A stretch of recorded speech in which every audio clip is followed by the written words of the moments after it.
A local mother is speaking out after a youth sports coach is accused of exposing himself to her 5-year-old girl. Brandon Montoya faces public indecency and criminal child enticement charges. He bonded out of jail on Saturday. Jenna Cisneros spoke with the mother today at her home in Loveland. And Jenna, the most important question here is, how is that child doing right now? Yeah, Kyle, mom says her daughter seems to be doing okay. She's just hopeful her little girl will not remember that disturbing image. I don't understand how, you know what I mean, a grown man can do something like that to a 5-year-old girl. This mother, who didn't want to be identified on camera, is at a loss for words after finding out her son's former assistant football coach is the same man who police say exposed himself to her daughter. As soon as they said the name, I mean, my heart through my chest, like, oh my gosh, like, I know who that is. January 23rd, police say Brandon Montoya was parked in the Westover Village Apartments. Reports state Montoya called the 5-year-old girl over to the driver's side door of his car, saying he had something to show her. The little girl's soon-to-be stepfather tells us she then ran over to him after witnessing the unimaginable. She said that he was pretty much masturbating.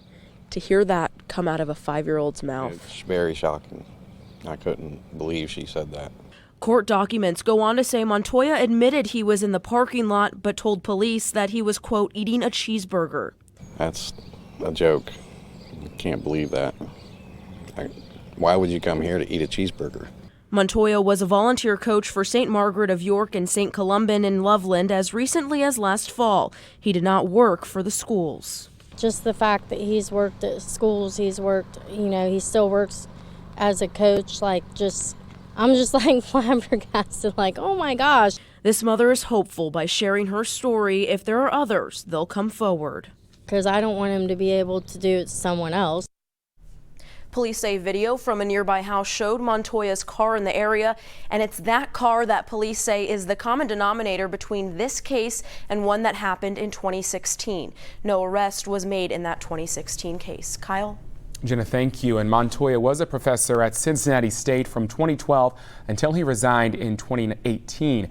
We also learned today that Montoya was hired as a full-time professor at Southern State Community College in Hillsborough. He was hired in August of 2018 to teach life sciences, anatomy, and physiology. He is now on administrative leave pending the termination process.